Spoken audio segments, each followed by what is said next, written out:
Section अंतर्गत सदरचा गुन्हा जो आहे तो दाखल झाला होता। यामध्ये आरोपी जो आहे बाहेर सुटल्यानंतर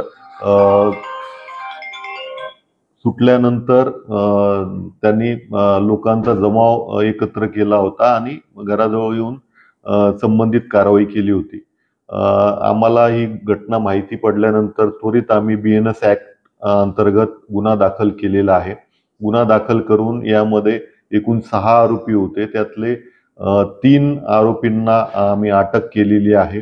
अटक केल्यानंतर सदरच्या गुन्ह्यामध्ये याचं पूर्वाश्रमीचं जे रेकॉर्ड आहे ते पाहता आणखी काही घरात कुठलंही हत्यार किंवा काय या संदर्भाने आम्ही घटनास्थळ पंचनाम्यासाठी सदर आरोपीला तिथं त्याचा पंचनामा करण्यात आलेला आहे, घरधडती घेण्यात आलेली आहे आणि इतर 3 आरोपींचा शोध जो आहे तो सुरू आहे। उल्हासनगर तपास पथकातले अधिकारी कर्मचारी जे आहेत त्या अनुषंगाने अधिकचा तपास करत आहेत।